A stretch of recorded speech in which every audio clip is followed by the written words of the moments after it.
বাংলাদেশের শান্তিরক্ষীরা বিশ্বে অনুকরণীয় বললেন প্রধানমন্ত্রী। যুদ্ধ না করে আলোচনায় সমাধান খোঁজার পরামর্শ। সাবেক সেনাপ্রধান আজিজের দুর্নীতির অভিযোগ এড়িয়ে যাওয়ার সুযোগ দেখছে না দুদক। বেনজিরের অর্থ পাচার নিয়ে সন্দেহ। দুর্নীতির বিরুদ্ধে সরকার জিরো টলারেন্স নীতিতে বললেন ওবায়দুল কাদের। দুর্নীতিবাজদের শাস্তির আওতায় আনার দাবি বিএনপির।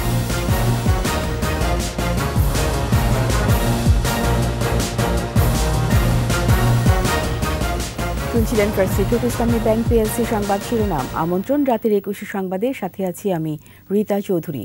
দর্শক, 21 টেলিভিশনের সংবাদ একই সাথে সরাসরি দেখতে পাবেন আমাদের ফেসবুক পেজ www.facebook.com/2124 অনলাইনে। অস্ত্রের পেছনে নয়, মানুষের জীবনমান উন্নয়নে অর্থ ব্যয় করতে বিশ্ব সম্প্রদায়ের প্রতি আহ্বান জানিয়েছেন প্রধানমন্ত্রী শেখ হাসিনা। যুদ্ধ না করে আলোচনার মাধ্যমে সমস্যা সমাধানের পথ খুঁজতে বিশ্ব নেতাদের পরামর্শ দেন বঙ্গবন্ধু কন্যা। এ সময় বিশ্ব শান্তি প্রতিষ্ঠায় বাংলাদেশ এখন রোল মডেল বলেও মন্তব্য করেন সরকার প্রধান। রিপোর্ট প্রণব চক্রবর্তীর। যুদ্ধ ও প্রাকৃতিক দুর্যোগে বিপর্যস্ত অঞ্চলে শান্তি প্রতিষ্ঠা ও মানবিক সহায়তায় দীর্ঘ 4 দশক ধরে জাতিসংঘ মিশনে কাজ করছে বাংলাদেশের শান্তিরক্ষী বাহিনী। বিশ্বের 43টি দেশে 63টি মিশন সফল করেছে দুর্জয় এই বাহিনী।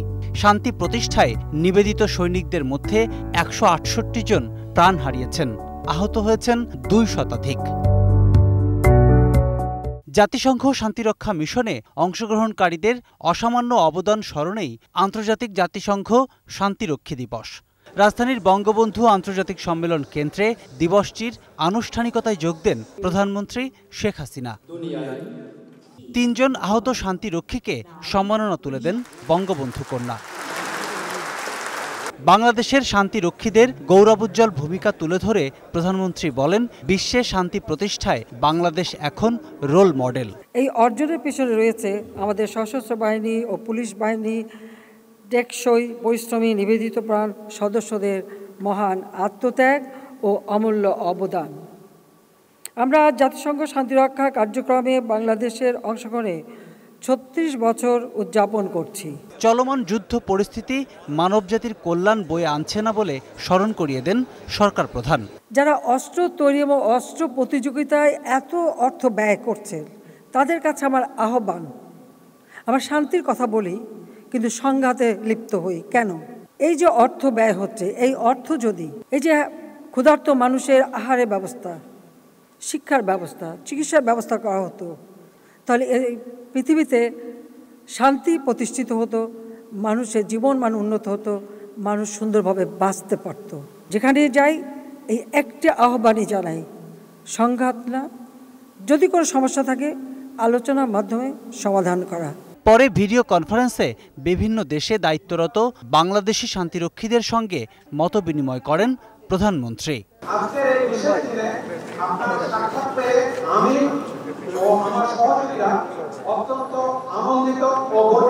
প্রণব চক্রবর্তী, 21 টেলিভিশন, ঢাকা।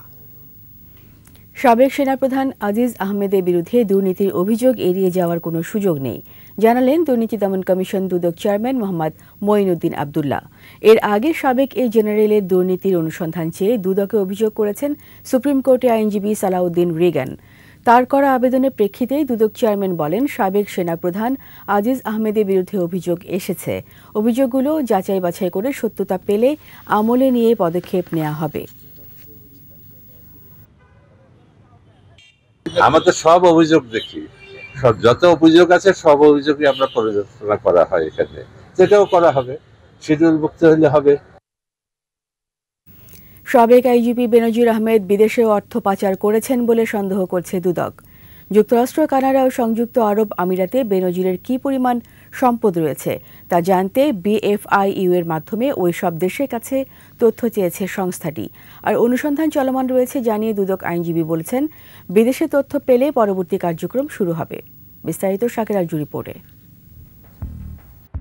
সম্প্রতি দেশের একটি জাতীয় দৈনিকে দাবি করা হয়, পুলিশের সাবেক আইজি ও র্যাবের সাবেক মহাপরিচালক বেনজির আহমেদের বিপুল পরিমাণ অবৈধ সম্পদের খোঁজ মিলেছে। দুদকে এসব সম্পদের অনুসন্ধানে আবেদন করা হয়। অনুসন্ধানে বিপুল পরিমাণে অর্থ সম্পত্তি পেয়ে আদালত বেনজির আহমেদ, তার স্ত্রী, 2 মেয়ে ও কয়েকজন স্বজনের সম্পত্তি ক্রোক এবং ব্যাংক হিসেব অবরুদ্ধ করার আদেশ দেন। অপর এক আদেশে আরও 119টি স্থাবর অস্থাবর সম্পত্তি ক্রোকের নির্দেশ দেন আদালত। এরপর বেনজিরের 6টি বিও অ্যাকাউন্ট জব্দ করেছে পুঁজিবাজার নিয়ন্ত্রক সংস্থা বিএসইসি। দুদক বেনজিরের বিরুদ্ধে অনুসন্ধান চালালে একে একে বের হতে থাকে বিপুল অর্থবিত্তের তথ্য। এর ধারাবাহিকতায় দুবাই, কানাডা, যুক্তরাষ্ট্রে তার কোনো সম্পদ থাকলে সেসবের নথিপত্র চেয়ে বাংলাদেশ ফিনান্সিয়াল ইন্টেলিজেন্স ইউনিট BFIU-কে চিঠি দিয়েছে দুদকের অনুসন্ধান টিম। দেশ থেকে অর্থ পাচার ঠেকাতে নীতিমালা প্রণয়ন ও সমন্বয়কের কাজ করে BFIU। তাদের কাছে রিকোয়েস্ট করা হয়, এটাকে বলা হয় মিউচুয়াল লিগ্যাল অ্যাসিস্ট্যান্স রিকোয়েস্ট। এই MLAR-এর মাধ্যমে তথ্যপত্র চাওয়া হয় এবং তথ্যপত্র চাওয়ালে একটি নির্দিষ্ট সময়তে তারা তথ্যপত্র যদি তাদের কাছে থাকে তারা পাঠিয়ে থাকে। অবৈধ সম্পদ অর্জনের অভিযোগে সাবেক IGP বেনজির আহমেদকে জিজ্ঞাসাবাদের জন্য 6 জুন তলব করেছে দুদক, আর 9 জুন তলব করা হয়েছে স্ত্রী ও 2 মেয়েকে। আইনে বলা আছে দুদক যাকে চিঠি দিয়ে ডাকবে জিজ্ঞাসাবাদ করার জন্য, ওনার নর্মাল নিয়ম হলো ওই দিন উপস্থিত থাকা। যদি কোনো কারণবশত উনি আসতে না পারে, উনি নিজে এসে বা ওনারা বিজ্ঞ আইনজীবীর মাধ্যমে দরখাস্ত দিয়ে সময় চাইতে পারে। এবং আমি অতীতেও দেখেছি সময় চাইলে কমিশন এটা সময় ওনাদের জন্য অ্যালাউ করে। অনুসন্ধানে দেখা গেছে দেশের বিভিন্ন এলাকায় যে বিপুল সম্পদ গড়েছেন বেনজির, তার বেশিরভাগই কেনেন IGP পদে অধিষ্ঠিত হওয়ার পর। শাকের আরজু, 21 টেলিভিশন, ঢাকা। দুর্নীতি বিরুদ্ধে সরকার জিরো টলারেন্স নীতিতে আছে বলে মন্তব্য করেছেন আওয়ামী লীগ সাধারণ সম্পাদক ওবায়দুল কাদের। সংবাদ সম্মেলনে তিনি বলেছেন, যে অন্যায় করবে তাকে শাস্তি পেতেই হবে। মানিক শিকদারের রিপোর্ট।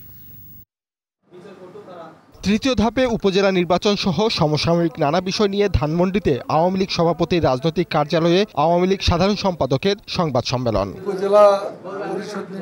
নানা ষড়যন্ত্রের মধ্যেও তৃতীয় দফায় 35% ভোট পড়েছে, শান্তিপূর্ণ হয়েছে বলে জানান ওবায়দুল কাদের। সারা দেশে 2-1টি বিচ্ছিন্ন ঘটনা ব্যতীত উৎসবমুখর পরিবেশে নির্বাচন অনুষ্ঠিত হয়েছে। প্রশ্নের উত্তরে সাবেক IGP ও সেনাপ্রধান প্রসঙ্গে বলেন, আওয়ামী লীগের সময় কেউ অন্যায় করলে শাস্তি পেতে হবে। শেখ হাসিনার সৎসাহস আছে, সেই জন্য আজকে জিরো টলারেন্স দুর্নীতির বিরুদ্ধে। যখনই যেটা প্রকাশ পাচ্ছে অপরাধ অনুযায়ী শাস্তি পেতেই।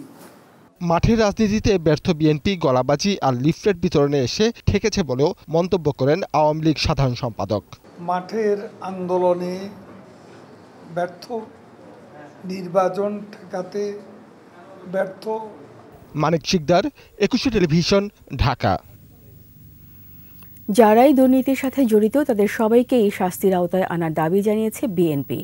রাজধানীর ইঞ্জিনিয়ারিং ইনস্টিটিউটে বিএনপির প্রতিষ্ঠাতা জিয়াউর রহমানের 43তম শাহাদাত বার্ষিকীর আলোচনায় মহাসচিব মির্জা ফখরুল ইসলাম আলমগীর বলেন, শুধু সাবেক সেনাপ্রধান আজিজ আহমেদ ও সাবেক IGP বেনজির আহমেদ কেন, সবাইকে শাস্তির আওতায় আনতে হবে। সরকারের বিরুদ্ধে গণতন্ত্র হরণের অভিযোগ এনে নিরপেক্ষ সরকারের অধীনে নির্বাচন দাবি করেন ফখরুল। সরকার বিরোধী আন্দোলনের জন্য নেতাকর্মীদের ঐক্যবদ্ধ হওয়ারও আহ্বান জানান বিএনপি মহাসচিব। সাবেক পুলিশ প্রধান তার আজকে হাজার হাজার দুর্নীতির চিত্র পত্র পত্রিকায় বেরিয়ে আসছে। একইভাবে যে সাবেক সেনাপ্রধান তাকে স্যাংশন দেওয়া হয়েছে একটা মাত্র কারণে যে সে বাংলাদেশের লুট করেছে, চুরি করেছে এবং নির্বাচনে বাধা সৃষ্টি হয়ে দাঁড়িয়েছে। নিচ্ছি সংবাদ বিরতি। যখন ফিরব তখন অন্যান্য খবরের সঙ্গে আরও থাকবে।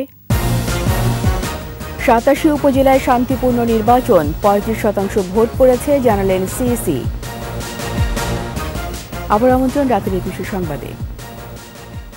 বিচ্ছিন্ন কিছু ঘটনা ছাড়া শান্তিপূর্ণ পরিবেশে দিনভর 87 উপজেলায় চলে ভোট। কেন্দ্রে কেন্দ্রে ছিল কড়া নিরাপত্তা।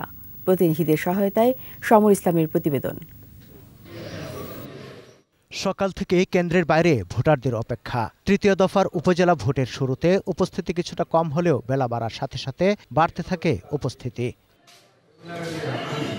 নির্বিঘ্নে ভোট দেওয়ার পরিবেশ তৈরি করেছে কমিশন। এমন পরিবেশ নিয়ে সন্তুষ্টির কথা জানালেন ভোটাররা।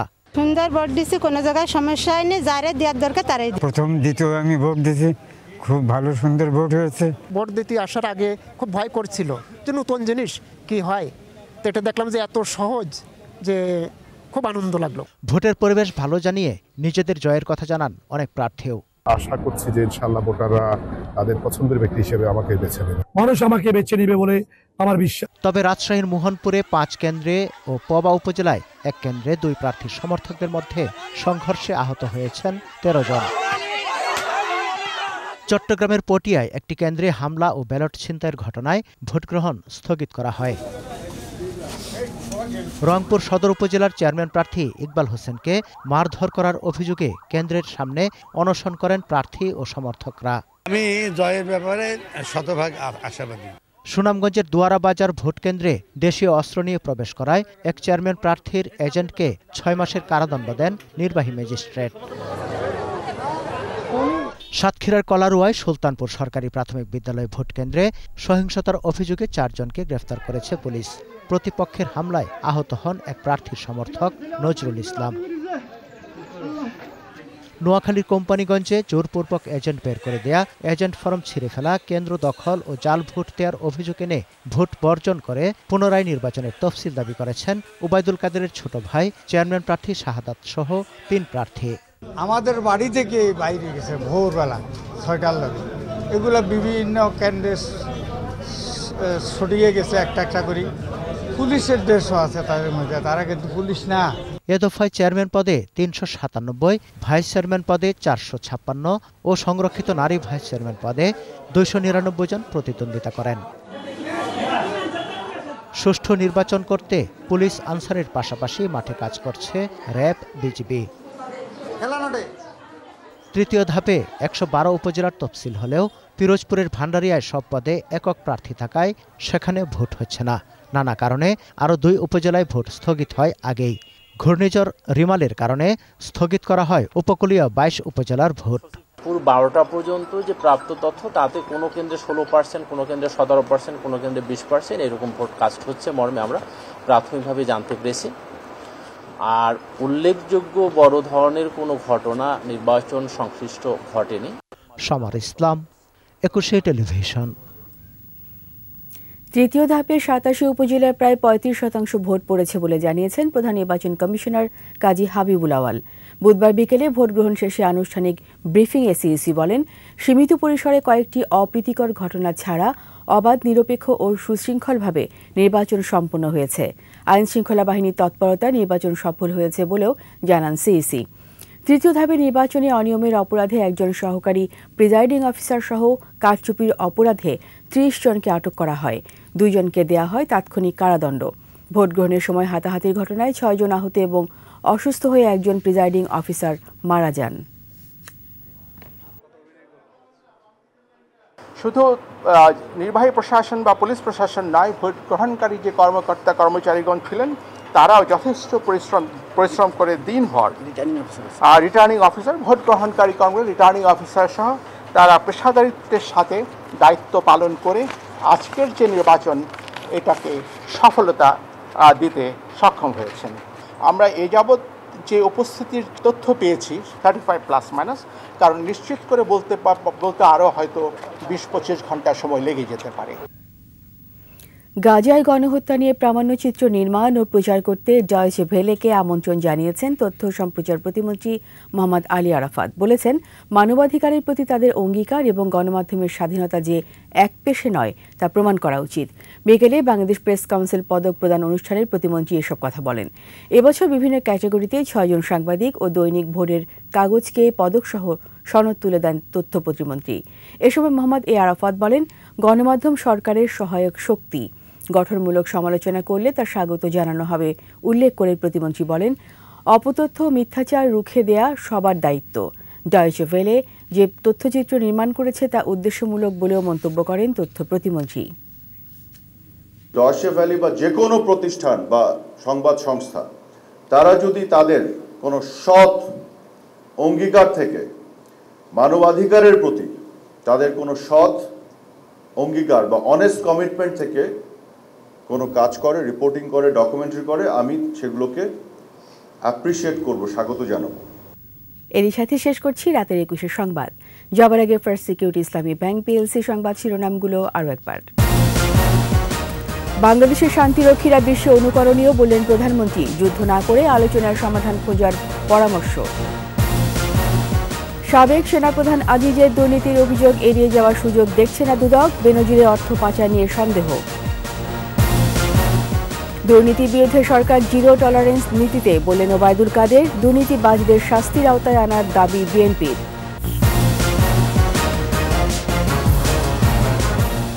সবশেষ খবর জানতে ডায়াল করুন 2021 নম্বরে আর ভিজিট করুন ekushe-tv.com ওয়েবসাইটে। এছাড়া ফেসবুকে ভিজিট করতে পারেন facebook.com/ekushe24 অনলাইনে। একুশে খবর দেখুন, একুশের সাথেই থাকুন। সবাইকে অসংখ্য ধন্যবাদ।